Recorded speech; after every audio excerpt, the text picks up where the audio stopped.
சகோதர சகோதரிகளே, அல்லாஹ்வின் நல்லடியார்களே, அஸ்ஸலாமு அலைக்கும் வரஹ்மத்துல்லாஹி வபரகாத்துஹு. அல்ஹம்துலில்லாஹ். அல்லாஹும்ம ஸல்லி அலா முஹம்மதின் வஅலா ஆலி முஹம்மதின் வபாரிக் வஸல்லிம். நம்ம இன்னைக்கு பார்த்தீங்கன்னா தஹஜத்தில் ஓத வேண்டிய ஒரு துவாவை சொல்ல போகிறோம். நபி ஸல்லல்லாஹு அலைஹி வஸல்லம் அவர்கள் தஹஜத்துடைய நேரத்தில் இந்த துவாவை தான் ஓதியிருக்காங்க. ஒவ்வொரு தடவையும் நம்ம சகர் செய்யக்கூடிய நாட்கள்லாம் நம்ம யாருமே தஹஜத்தை விடக்கூடியவர்களாக இல்லை. எல்லாருமே சகர் செய்யக்கூடிய நாட்களில் தஹஜத்தை நம்ம தொழுதுறோம். ஆனால் இந்த ஒரு துவாவை நபி அவர்களே தஹஜத்துடைய நேரத்தில் ஓதியிருக்காங்கன்னா இது நமக்கு சுன்னத்தான துவாவாக இருக்குது.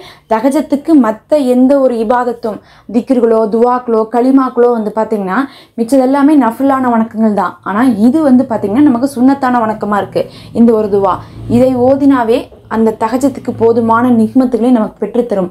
அதனால தான் நபி அவர்கள் தேர்ந்தெடுத்து இந்த ஒரு துவாவை தஹஜத்தில் ஓதியிருக்காங்க. தஹஜத் தொழுதுட்டு நீங்கள் என்ன பண்ணுங்கள், இந்த ஒரு துவாவை ஓதிக்கொள்ளுங்க. அதிகம் கூட வேண்டாம், வெறும் ஒரு முறை ஓதிவிட்டால் போதும். பொருளுணர்ந்து ஓதுங்க. உங்களுடைய தேவைகள் ஒரு 2 நாள் ஓதி பாருங்க. என்ன தேவையை கேட்டாலும் சரி அது நடக்கும். அதுவும் பார்த்தீங்கன்னா அந்த நேரம் அல்லாஹ் கீழ்வானத்தில் இருக்கக்கூடிய நேரம். இன்னும் இந்த துவா பார்த்தீங்கன்னா அல்லாஹுடைய வல்லமையெல்லாம் உள்ளடக்கி அவனை புகழக்கூடியதாக இருக்குது. நமக்கு இந்த மாதிரிலாம் துவா கேட்கவே தெரியாது. இந்த துவாவை நான் இப்போ அர்த்தத்தோடு சொல்கிறேன். தமிழ், அரபி, இன்னும் பொருள்னு சொல்லி எல்லாமே நான் ஸ்க்ரீனில் போடுறேன். உங்களுக்கு எது வேணுமோ அதை ஸ்க்ரீன்ஷாட் எடுத்து வச்சுக்கோங்க. இப்போ பாருங்கள், நான் கொஞ்சம் கொஞ்சமாக அர்த்தத்தோடு சேர்த்து சொல்கிறேன். அல்லாஹும்ம யா அல்லாஹ் லக்கல் ஹம்து உனக்கே புகழ் அனைத்தும். அந்த நூறு சமாவாத்தி வல்லர்லி யா அல்லாஹ் நீ வானத்தின் பூமியின் ஒளியாக இருக்கிறாய்.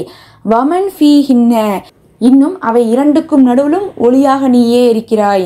வலக்கல் ஹம்து உனக்கே புகழனைத்தும். அந்த கையிமு சமாவாத்தி வல்லர்லி வமன் ஃபீஹின்ன இன்னும் வானம் பூமி அது ரெண்டுக்கும் நடுவில் இருக்கக்கூடிய ஆட்சி அனைத்தும் உனக்கே உரியது. வலக்கல் ஹம்து புகழனைத்தும் உனக்கே உரியது. அன்தல் ஹக்கு நீ உண்மையானவன். வஹுதுக ஹக்குன் உன்னுடைய வாக்கு உண்மையானது. வ கவுலுக்க ஹக்குன் உன்னுடைய சொற்கள் உண்மையானது. வலிகாவுக்க ஹக்குன் உன்னை சந்திப்பது உண்மையானது. வல் ஜன்னத்து ஹக்குன் உன்னுடைய சொர்க்கம் உண்மையானது. வ நாரு ஹக்குன் நரகம் உண்மையானது. வ ஷாஹத்து ஹக்குன் உன்னுடைய வாக்குறுதி உண்மையானது. வ நபியுன ஹக்குன் உன்னுடைய நபிமார்கள் உண்மையானவர்கள். வ முஹம்மதுன் ஹக்குன் நபி ஸல்லல்லாஹு அலைஹி வஸல்லம் அவர்கள் உண்மையானவர்கள். அல்லாஹும்ம யா அல்லாஹ் லக்க அஸ்லம்து வ அலைக்க தவக்கல்து வபிக்க ஆமன்து வ இலைக்க அனபுத்து உன் மீதே நாங்கள் நம்பிக்கை வைத்திருக்கோம், உன்னையே நம்புகிறோம், உன்னிடமே மீள்கிறோம், உன்னிடமே வழக்கு உரைக்கிறோம். ஹாசம் தூ வா இலைக்க ஹாக்கம் துனா உன்னையவே நம்பி உன்னிடத்துல தான் வழக்கு உரைக்கிறோம்னு அர்த்தம். ஃபகுஃபிர்லி எங்களை மன்னிப்பாயாக. மா கத்தம் தூ நாங்கள் முன்னால் செய்த பாவங்கள் அனைத்தையும்.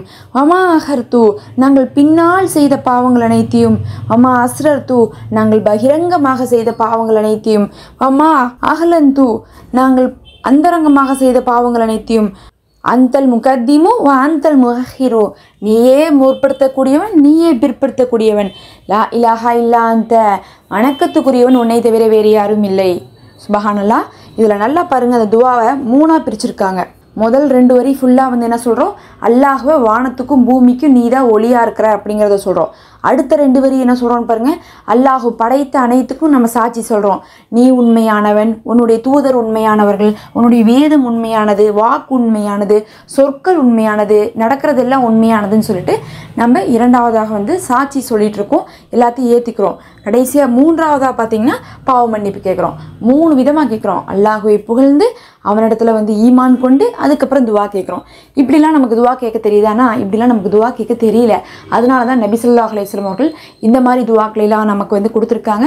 அதை அந்தந்த நேரத்தில் நம்ம ஓதிட்டாவே அதுலேயே எல்லா பலனும் இருக்கும். தஹஜத்தில் நபி அவர்கள் இதை தேர்ந்தெடுத்து ஓதியிருக்காங்க அப்படின்ட்டாவே தஹஜத்துக்கு இது எவ்வளோ சிறப்பாக இருக்கும். அந்த நேரத்தில் இதை விட சிறந்ததை நீங்கள் ஓதிடவே முடியாது. நீங்கள் எவ்வளோ வேணால் திக்ரு ஓதலாம், துவாக்கள் ஓதலாம், இஸ்முகள் ஓதலாம், நம்ம பார்த்தோம்னா இதுக்கு ஈடிணையாக இருக்காது. அதனால தான் இதை ஒரு முறை ஓதி பாருங்கள். உங்களுடைய நாட்டங்கள் அந்த நேரத்தில் மிக விரைவாக ஏற்றுக்கொள்ளப்படும். இது ஒரு 2-3 நாள் ஓதி பாருங்கள், உங்களுக்கே அதனுடைய பலன் கிடைக்கும். அல்லாஹ்வே போதும்.